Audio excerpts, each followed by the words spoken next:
क्या एक धागे को काट करके दो लोगों के बीच का कर्म बंधन काटा जा सकता है? अगर आप न्यूमरोलॉजी, रेकी, एनर्जी हीलिंग इन सब चीजों से जुड़े हुए हैं तो आपने कॉर्ड कटिंग वर्ड जरूर सुना होगा। कॉर्ड कटिंग एक रेखी का कॉन्सेप्ट है जो उसमें काफी बाद में ऐड किया गया था, जिस कॉन्सेप्ट के अंतर्गत अगर दो लोग आपस में जुड़े हुए किसी भी प्रकार से, चाहे किसी प्रकार के संबंधी हैं, दोस्त हैं, बहुत ज्यादा बात करते हैं या रिलेशनशिप में हैं, और अब वो जुड़े रहना नहीं चाहते हैं या किसी कारण से चाहते भी हैं तो नहीं जुड़े रह पा रहे हैं और किसी दूसरे व्यक्ति के साथ उसी प्रकार का लगाव बनाना चाहते हैं, तो पिछले व्यक्ति से कार्मिक रूप से मुक्त होने के लिए एक टेक्निक बनाई गई थी जिसे कॉर्ड कटिंग कहते हैं। बेसिकली कुछ मेडिटेशन के टेक्निक होते हैं उसमें, और एक कॉर्ड कट किया जाता है। ऐसी मान्यता है कि दो लोगों के बीच में एक एनर्जी का कॉर्ड बन जाता है, एक तार बन जाता है, और उसे काट करके आप उस व्यक्ति से कार्मिकली मुक्त हो जाते हैं।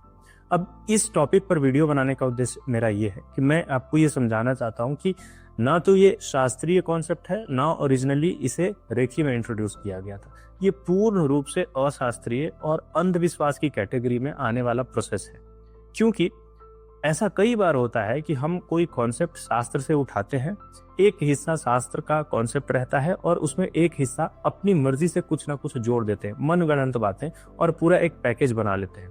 उस पूरे पैकेज को सेल करने का प्रयास किया जाता है कि ये हमारा कॉन्सेप्ट है, इससे हम ऐसी ऐसी चीजें ठीक कर सकते हैं। और जो अपने आप जो मनगढ़ंत बात उसमें जोड़ी गई है वो शास्त्रीय बात को भी निराधार बना देती है। यही कॉन्सेप्ट कॉर्ड कटिंग का भी है।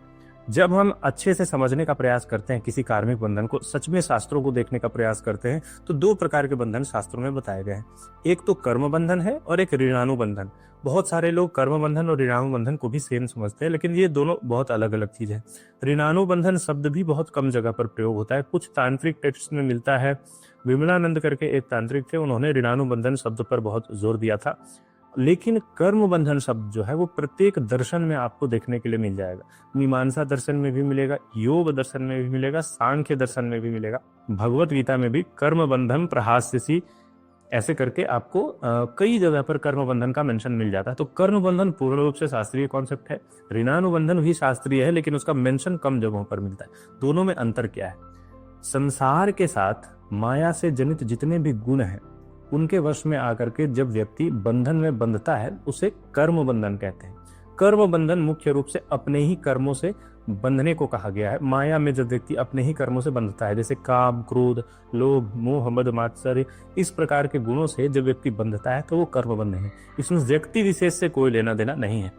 लेकिन जब कोई व्यक्ति किसी व्यक्ति विशेष से किसी विशेष प्रकार के कर्म का एक्सचेंज करता है तो उसे ऋणानुबंधन कहते हैं। किसी एक विशेष व्यक्ति से उसमें लगाव होता है, जैसे भीष्म पितामह का गंगा से था, नल का दमयंती से था, कुंती का कर्ण से था। इस प्रकार के उदाहरण ऋणानुबंधन में आ सकते हैं। अब ऋणानुबंधन से और कर्मबंधन से दोनों से मुक्त होने के भी मार्ग अलग अलग हैं। कॉर्ड कटिंग ज्यादातर बात करता है ऋणानुबंधन से। कर्मबंधन से मुक्त होने का ज्ञान योग, कर्म योग, भक्ति योग इत्यादि मार्ग है, क्योंकि उसमें ओवरऑल आपको माया से मुक्त होना है। बात करेंगे ऋणानुबंधन से मुक्त होने के बारे में कि अगर आप किसी व्यक्ति के साथ रिलेशनशिप में थे, मान लीजिए, और अब उससे ब्रेकअप हो गया, आप चाहते हैं कि आपके फ्यूचर में उसका कोई इम्पैक्ट ना पड़े, वो व्यक्ति से पूरी तरह से मुक्त हो जाए, तो क्या हम दो मोमबत्तियां जला करके बीच में एक रस्सी लगा करके उसे जला देंगे या उसे काट देंगे और कुछ मेडिटेशन कर लेंगे तो क्या ऐसा हो जाएगा? ये पूर्ण रूप से अशास्त्रीय बात है। ऐसा बिल्कुल नहीं होता है। अगर आप किसी भी व्यक्ति से किसी भी प्रकार से संबंधित हैं, अगर आपके ऋणानुबंधन उस व्यक्ति से जुड़े हुए हैं, तो उससे मुक्त होने का दो ही मार्ग शास्त्रों में बताया गया है। एक तो पूर्ण मुक्ति का मार्ग है कि आप पूर्ण रूप से इस बात को अपने अंतःकरण में स्थापित कर लें कि मैं उस व्यक्ति से संबंधित नहीं था, क्योंकि उस व्यक्ति से संबंध रखने वाली जो वस्तु थी वो या तो मेरा मन था या मेरा शरीर था, और मैं मन और शरीर नहीं हूं, मैं सच्चिदानंद स्वरूप आत्मा हूं। ये ज्ञान मार्ग है। लेकिन इस मार्ग में चलना बहुत मुश्किल है। ये कह देना बहुत आसान है, लेकिन अंतःकरण में इस भाव को स्थापित कर लेना सच में बहुत ज्यादा मुश्किल है।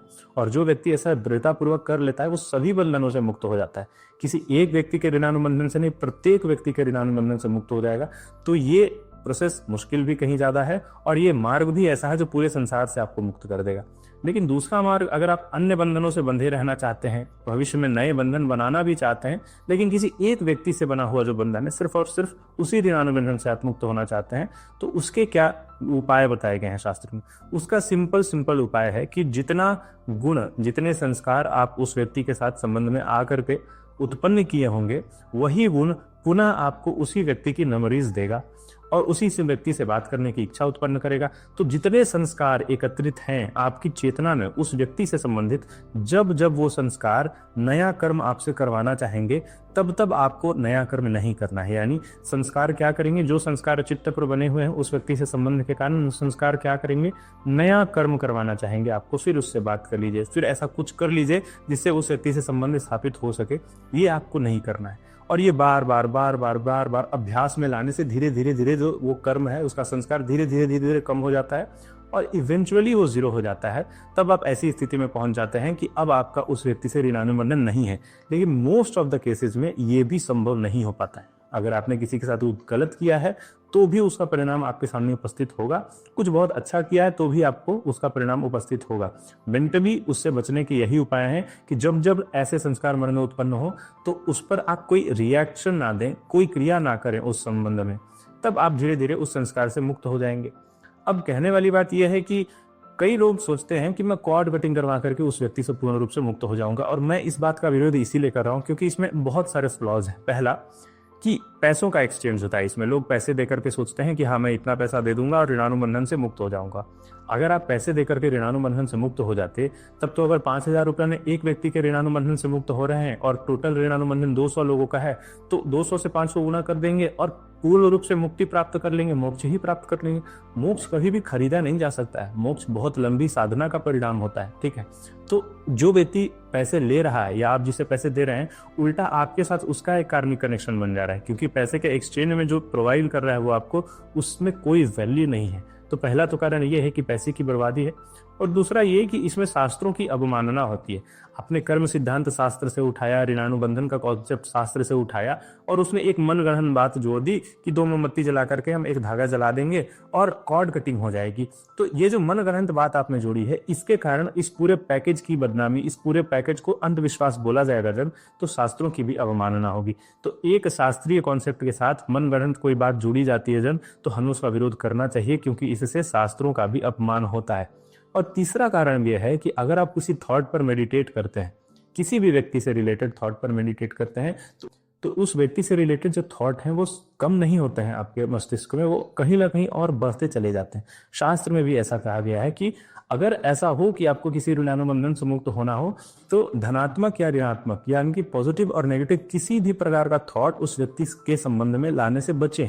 और अगर आप उसी व्यक्ति के ऊपर बैठ करके मेडिटेशन करेंगे कि हाँ इसी के बारे में मैं सोच रहा हूँ, एक वृक्ष है, मैं इस दिशा में जा रहा हूँ, वो इस दिशा में जा रहा है, तो इस प्रकार का मेडिटेशन उल्टा आपके न्यूरल कनेक्शंस को और ज़्यादा स्ट्रॉन्ग बना देगा।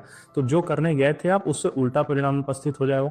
तो इन कारणों से इसका विरोध करना जरूरी है। निष्कर्ष ये है कि कॉर्ड कटिंग का कॉन्सेप्ट पूरी तरह से फ्लॉड कॉन्सेप्ट है, शास्त्रीय नहीं है। किसी भी वेद में, किसी भी महाभारत पुराण इत्यादि में इसका कोई वर्णन नहीं है, और ज़्यादा से ज़्यादा आपको बचना चाहिए ऐसे कॉन्सेप्ट से। अब इस वीडियो को 3 प्रकार के लोग देखेंगे।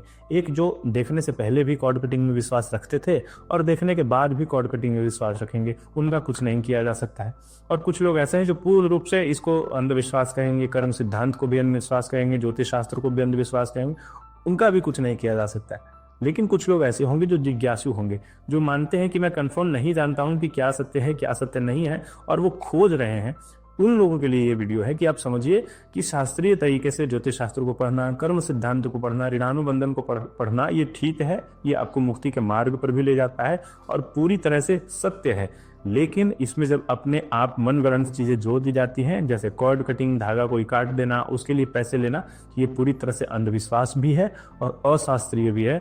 तो इससे जितना हो सके बचें, और ऐसे लोगों को ये वीडियो शेयर करें जो कभी ना कभी कॉर्ड कटिंग करवा चुके हैं या फिर करवाना चाहते हैं, और उन्हें रोकने का प्रयास करें। साथ ही कमेंट बॉक्स में बताएं कि आप आगे की वीडियोस किस प्रकार के टॉपिक्स पर चाहते हैं। धन्यवाद।